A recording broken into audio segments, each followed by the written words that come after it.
আসসালামু আলাইকুম ওয়া রাহমাতুল্লাহি ওয়া বারাকাতুহু। আপনারা সবাই কেমন আছেন? যে যেখানে থাকেন না কেন সবার জন্য দোয়া ও শুভকামনা রইল। অনেক দিন ইউটিউবে কোনো ভিডিও ছাড়ি না, তাই এখন একটা ভিডিও না ছাড়লে নয়। বর্তমান বিএনপির কিছু কিছু নেতা উন্মাদ হয়ে গেছে, তাদের অবশ্যই চিকিৎসার প্রয়োজন। কেননা তারা ভালো কাজকে এখন অন্য দৃষ্টিতে দেখা শুরু করছে। তারা ভালো কাজকে কোনোভাবেই তারা মেনে নিতে পারছে না। তার প্রমাণ হচ্ছে ঢাকা বিশ্ববিদ্যালয়ের ডাকসুর বিপি সাদেক কায়েমের কাজ কারবার তারা পছন্দ করছে না। নিরীহ ছাত্রছাত্রীরা বিগত 16টি বছর ফ্লোরিং করে শীতের ভিতরে ঠান্ডায় ল্যাব তোষকের উপরে কোনো রকমের শুয়ে দিন কাটাইছে।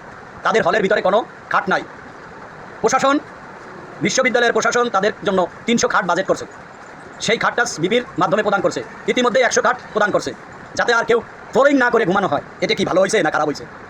আবার দেখেন ক্যান্টিনের খাবারের মান আগের চেয়ে উন্নত হয়েছে, এটাও সহ্য হচ্ছে না। কারণ এখান থেকে পরবর্তী টাইমে যদি ক্ষমতায় আসতো তাহলে 2 পাইস ইনকাম, সেই ইনকামটা বন্ধ হয়ে যাচ্ছে। এরা ভবিষ্যতের কথা চিন্তা করে যে আমাদের ইনকাম তো বন্ধ হয়ে যাবে, সে যদি এইভাবে করতে থাকে অতএব তাদের এখনই বাধা প্রদান করতে হবে। কিন্তু ছাত্র শিবিরের যে লোক, সে কি তাদের ওই কথায় গুরুত্ব করবে? কোনো দিনও না। কেননা তারা ইসলামের জন্য জীবন দিবে, তবুও পিস হবে না। মেয়েদের জন্য স্যানিটেশন ব্যবস্থা করছে, এটা কি ভালো না? ভালো না। ছেলেদের জন্য গাড়ির ব্যবস্থা করছে, এটা কি কোনো খারাপ কাজ? 20টা গাড়ি দেওয়ার কথা, ইতিমধ্যে 3টা প্রদান করছে। 3টাই মেয়েদের থাকবে, 17টা পুরুষদের থাকবে। এই টানা নেওয়া তাদের মাধ্যমে তারা বিশ্ববিদ্যালয়ে উপস্থিত হবে, এটা কি ভালো কাজ হয় নাই? কেন এটা নিয়ে বাধা দেবো? আরও এখানে উৎসাহ দেওয়া উচিত।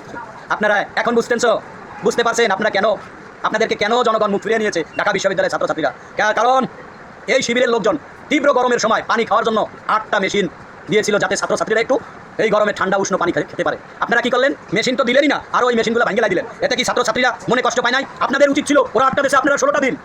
আর এখন আপনারা উঠে পড়ে লাগিয়ে রয়েছেন সমালোচনা আর ফেক ভিডিও বানাইয়া ছাত্র শিবিরকে, জামাতে ইসলামকে পচাবার চেষ্টা করতেছেন। জনগণ এখন আর বলদ না, এখন আর এগুলো খায় না। কেননা আপনারা যতই রাজাকার কবের,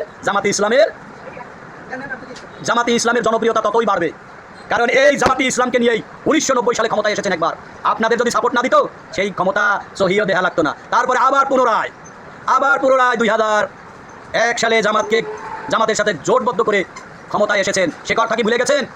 দিলওয়ার হোসেন সাইদি পল্টন ময়দানে বক্তব্য রাখছিল, আমাদেরকে আবার ক্ষমতায় এনে দিন, আমরা প্রচুর কাজ করব। ও তখন জামাতকে খুব ভালো লাগছিল, তখন রাজাকার ছিল না জামাত।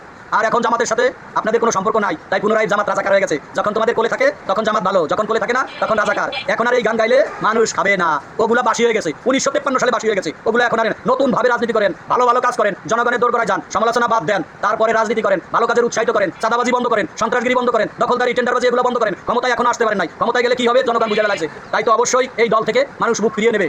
আপনারা জিয়াউর রহমানের আদর্শও বলেন, অথচ এই দলের ভিতরে একটা লোক নাই জিয়াউর রহমানের আদর্শ ধারণ করবে। কারণ জিয়াউর রহমান যখন ক্ষমতার থেকে গেছে, তার কাছে কোনো অর্থ সম্পদ ছিল না, একটা ভাঙ্গা সুটকেস ছিল। সেই দেখাই গেছে দেশ কিভাবে পরিচালনা করতে হয়। 1975 সালের 8ই নভেম্বর যখন শহীদ প্রেসিডেন্ট ক্ষমতা নেয়, তখন থেকে এই দেশ 5 বছর